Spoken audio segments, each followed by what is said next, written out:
pays de Lolo. Mais vraiment, c'est genre tout petit, hein. Il y a personne. Il y a personne. Et je connaissais absolument personne du cinéma, donc je pouvais même pas demander à quelqu'un d'écrire avec moi ou quoi que ce soit. Je devais, bon, il fallait que j'écrive. Des fois, on me demande, on me dit pourquoi t'as pas. C'est juste, moi j'aurais bien voulu, hein, mais bon, il y a personne qui m'a demandé, donc il fallait le faire tout seul, et voilà. Et du coup, j'ai écrit le scénario tout seul, et après, j'ai trouvé Stéphanie, et Stéphanie Doué, c'est la productrice du film. Ensemble, on a fait le travail, comme tout réalisateur avec sa productrice ou son producteur, c'est de remanier, d'être sûr qu'on va faire le même film, parce que finalement, c'est elle qui va chercher les sous, donc si elle sait pas ce qu'elle dit quand elle va rencontrer les financiers, bon, si c'est pas le film que moi je veux faire, ça risque de bloquer après. Mais voilà, donc il y a eu une phase de réécriture avec elle, mais elle n'a jamais pris le clavier, elle n'était pas du tout intrusive, au contraire. Elle me posait juste beaucoup de questions sur qu'est-ce que j'avais vraiment envie de raconter dans chaque scène, pourquoi chaque scène, et voilà. Et après, il y a eu le montage. Je peux vous dire que ça a coupé. Je ne vais pas accaparer, mais excuse, mais une productrice comme ça, comment ça se trouve 17 ans Du coup, alors, nouveau storytelling. C'est parti. Mais ça vous dérange pas que je sois assis? Non. Non. Comme vous êtes assis, je me suis dit, bon, réflexion. Mais donc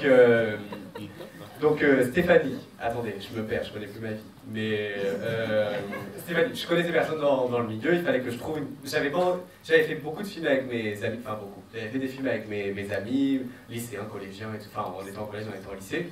Et là, j'avais vraiment envie de passer à une étape plus professionnelle. J'avais envie de travailler avec des acteurs comme Noémie et Guillaume. Je me suis dit, Noémie, elle acceptera jamais de faire le film si je le fais comme je le fais avec mes potes, sans rien, à l'arrache, pendant les vacances, quand on n'était pas au lycée. Ça marcherait pas. Donc je me suis dit, il faut une productrice, et j'avais envie de faire mon premier long métrage produit.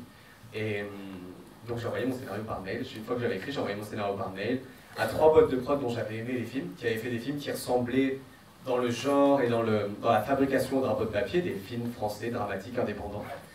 Ça avait beaucoup d'étiquettes, mais en tout cas, il y en a plein. Donc voilà, il y avait Sensito qui faisait partie du lot. Et parce que je me disais, si je vais toquer à Gomon Pâté, il y a un moment où ils vont vraiment pas du tout me prendre au sérieux et m'envoyer chier parce qu'ils ont plein d'autres choses à faire, ce que je comprends. Donc du coup, j'ai pas essayé Gomon Pâté, j'ai essayé vraiment des productions, genre Pyramide, des productions comme ça, où je me disais, bon, il y a peut-être un point d'entrée. Et j'appelais toutes les semaines. J'appelais en disant, je crée un événement dans la semaine, genre j'ai rencontré Noémie. J'appelais en disant, j'ai rencontré Noémie, elle va sûrement faire le film. Bon, souvent je l'avais pas encore rencontré, mais je faisais comme si c'était genre la semaine d'après. Il fallait bien avancer. Moi, je suis quelqu'un de très impatient. Alors, quand il ne se passait rien pendant plus de 3 jours, c'était une torture. Donc, j'ai créé des événements, et finalement, un mois et demi plus tard, c'était un peu comme Noémie. Un mois et demi plus tard, j'étais en cours de sport, et je reçois un appel de Stéphanie qui me dit, j'ai beaucoup aimé ton script, monte à Paris. Enfin, elle savait pas que j'étais pas à Paris, elle m'a dit, viens demain. J'ai dit, oui. Et j'étais pas à Paris, donc il a fallu que je prenne un avion. Je sais, j'ai séché les cours, mais 1000 fois pendant ma terminale. Mes parents étaient consentants, heureusement. Mais en tout cas, je suis arrivé à Paris, pareil, toute la journée de questions, et au final, elle m'a dit, je vais produire ton film, et voilà, on est partis ensemble.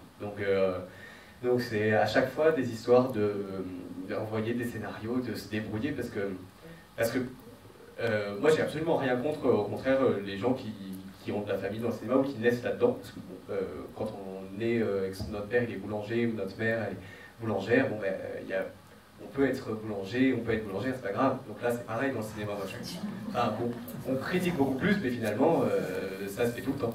Et donc j'ai rien contre ça, mais je me disais ça va être vraiment inaccessible. Enfin, je blâmais mes parents, je leur disais, mais pourquoi vous n'êtes pas dans le cinéma? Vous ne vous rendez pas compte le mal que vous faites? J'étais vraiment énervé contre eux pendant mon adolescence, qu'ils ne soient pas dans le cinéma, et finalement, avec un peu de débrouillardise, c'est pas si inaccessible que ça. Avec beaucoup.